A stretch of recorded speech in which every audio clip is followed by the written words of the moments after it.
Hello दोस्तों, सभी को राधे राधे, जय श्री कृष्ण, हर हर महादेव। क्लास में आप सभी का स्वागत है। अगर आप चैनल पर नए आए हैं तो चैनल को सब्सक्राइब जरूर कीजिए, अपने दोस्तों तक शेयर कीजिए। चलते हैं सीधे क्लास की ओर। आज की क्लास में हम देखेंगे राज्य के नीति निर्देशक तत्व को। इसका आर्टिकल पूछा जाए तो 36 से लेकर 51 तक के आर्टिकल में दिया गया है। राज्य के नीति निर्देशक तत्व डीपीएसपी इसको हमने कहाँ से लिया है, तो ये हमने लिया है आयरलैंड के संविधान से। ठीक, डीपीएसपी जो राज्य के नीति निर्देशक तत्व है, इसको हमने कहाँ से लिया है, तो आयरलैंड से इसको लिया है। नीति निर्देशक सिद्धांत का अर्थ क्या है, तो ऐसे सिद्धांत जिन्हें हम क्या कर सकते हैं, अपनी नीतियों तथा कानून को बनाते समय ध्यान में रखें। इसको न्यायालय द्वारा परिवर्तनीय नहीं माना जाएगा। नीति निर्देशक तत्व सिद्धांत का अर्थ है कि ऐसे सिद्धांत जिन्हें राज्य अपनी नीतियों तथा कानून को बनाते समय क्या रखें, इनका ध्यान रखें, क्योंकि इसको लेकर आप न्यायालय में नहीं जा सकते। इसलिए जब भी इसके संबंध में कानून बनाएं तो राज्य नीति और कानून बनाते समय इनका ध्यान रखें। राज्य के नीति निर्देशक तत्वों को भारतीय संविधान में शामिल किए जाने का उद्देश्य सामाजिक और आर्थिक प्रजातंत्र को क्या करना था, स्थापित करना था। कल्याणकारी राज्य की संकल्पना का समावेश भारतीय संविधान के राज्य नीति निर्देशक तत्वों में है। ठीक है, राज्य के जो नीति निर्देशक तत्व हैं उनका उल्लेख आर्टिकल नंबर 36 से 51 तक का है। और 37 में क्या कहा गया है, इस भाग के उपबंध न्यायालय द्वारा प्रवर्तनीय नहीं होंगे। आप डीपीएसपी से संबंधित कोई भी तथ्य लेकर न्यायालय में नहीं जा सकते, ये नॉन जस्टिसेबल है। ठीक है, इसको लेकर आप न्यायालय नहीं जा सकते। ये बात कहाँ गई कि आर्टिकल 37 में ये न्यायालय द्वारा क्या है, तो प्रवर्तनीय नहीं होंगे। 38 क्या कहता है कि लोक कल्याणकारी राज्य की अवधारणा, और 39 क्या कहता है, राज्य द्वारा अनुसरणीय कुछ नीति तत्व जैसे कौन कौन से हैं, समान रूप से जीविका के पर्याप्त साधन प्राप्त करने का अधिकार, धन का केंद्रीकरण रोकना, और स्त्री पुरुष दोनों को क्या मिलना है, तो समान कार्य के लिए समान वेतन, बालकों एवं अल्पवयस्कों से की शोषण से क्या करना, रक्षा करना। तो ये 4 महत्वपूर्ण तथ्य हैं। ठीक, और आर्टिकल नंबर 39 का एक क्या कहता है कि निःशुल्क विधिक सहायता की व्यवस्था है ना, ये कब हुआ था, तो 42वां संविधान संशोधन हुआ था 1976 में। इंदिरा गांधी के समय 42वां संविधान संशोधन हुआ था। आर्टिकल नंबर 40 में क्या कहा गया है, तो ग्राम पंचायतों का गठन है। 41 में क्या है, तो काम एवं लोक सहायता पाने का अधिकार है। 42 में क्या है, तो काम की न्यायोचित एवं मानवोचित दशाओं तथा प्रसूति सहायता का उपबंध, ये किस में है, 42 में। 43 में क्या है, कुटीर उद्योगों की उन्नति हेतु प्रावधान है। और 43 का एक क्या कहता है कि उद्योग के प्रबंध में कर्मकारों का भाग लेना, ये भी कब शामिल हुआ था, तो 42वां संविधान संशोधन 1976 के द्वारा इसको शामिल किया गया था। और 43 का खा क्या कहता है कि राज्य सहकारी समितियों के स्वैच्छिक, स्वायत्त और कामकाज, लोकतांत्रिक नियंत्रण एवं व्यावसायिक प्रबंधन को प्रोत्साहन देने का क्या करेंगे, का प्रयास करेंगे। ये कब जुड़ा था, तो 97, ठीक है, 57वां संविधान संशोधन द्वारा इसको संस्थित किया गया था। और 44 क्या कहता है कि नागरिकों के लिए समान सिविल संहिता, ठीक, ये कहाँ है, तो ये गोवा में लागू है। ठीक है, ये गोवा में लागू है।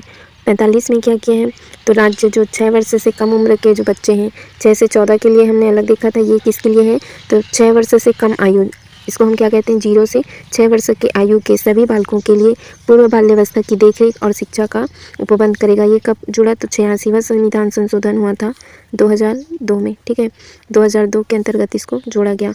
और 46 आर्टिकल नंबर 46 क्या कहता है कि कमजोर एवं पिछड़े वर्गों के विकास हेतु क्या किया जाएगा, प्रयत्न।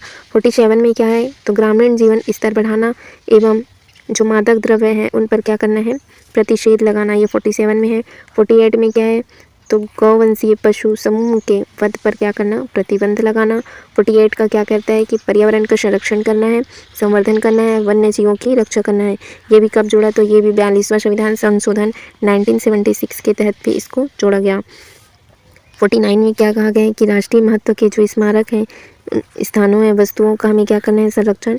और 50 में क्या कहा है, तो कार्यपालिका को न्यायपालिका से पृथक किया गया है। ठीक है, कार्यपालिका और न्यायपालिका दोनों को क्या किया है, अलग किया है। अंतर्राष्ट्रीय शांति एवं सुरक्षा, ये कहा गया आर्टिकल नंबर 51 में। अब देखते हैं हमने क्या देखा आज की क्लास में।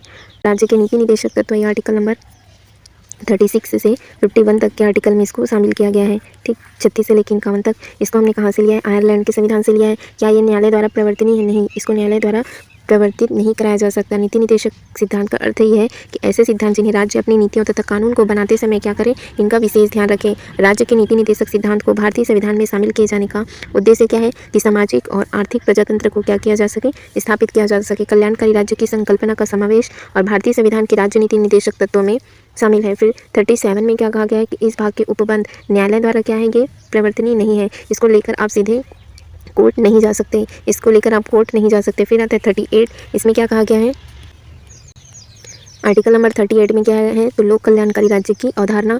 39 क्या कहता है कि राज्य द्वारा अनुसरणीय कुछ नीति तत्व हैं, जैसे क्या है तो समान रूप से जीविका के पर्याप्त साधन प्राप्त करने का अधिकार मिले सबको, धन का केंद्रीकरण को रोकना है ना, और स्त्री पुरुषों दोनों के क्या मिले, समान कार्य के लिए समान वेतन मिले, बालकों एवं अल्पवयस्कों के शोषण से क्या हो, रक्षा हो। ये सब किसमें कहा गया है तो आर्टिकल नंबर 38 में। 39 का एक क्या कहता है कि निःशुल्क विधिक सहायता की व्यवस्था है, ठीक है, उसे क्या मिलेगी, सरकारी वकील रखने का राइट्स मिलेगा। 42वां संविधान संशोधन 1976 के द्वारा इसको जोड़ा गया है। 40 में क्या है तो ग्राम पंचायत का संगठन। 41 में क्या है, काम एवं लोक सहायता पाने का अधिकार है। 42 में है मातृत्व है ना, जो प्रसूति सहायता उपबंध है, और काम की न्यायोचित मानवोचित दशा मिलेगी, ठीक।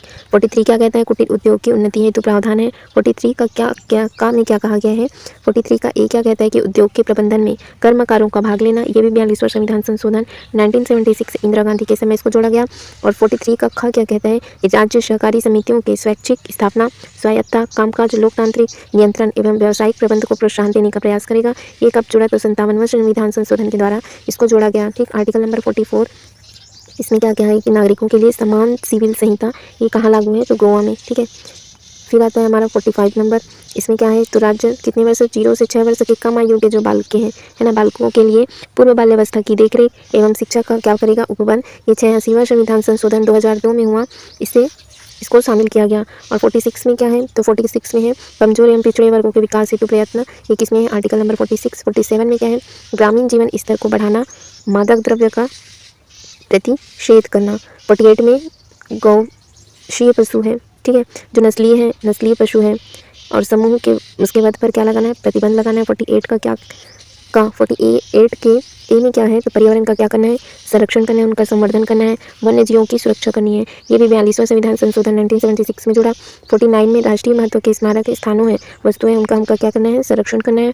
50 में क्या है तो कार्यपालिका को न्यायपालिका से पृथक किया गया। 51 में है अंतर्राष्ट्रीय शांति एवं सुरक्षा में क्या करना, अभिवृद्धि करना, ठीक है। एक बार इस सारे आर्टिकल को देख लीजिए आप अच्छे से, ठीक। 40 में क्या है तो देखिए हम यहाँ करते हैं, 40 में क्या है यहाँ देखते हैं, ठीक। आर्टिकल नंबर 40 में क्या है तो ग्राम पंचायत है, ठीक। आर्टिकल नंबर 40 क्या कहता है, इसमें ग्राम पंचायत का वर्णन है।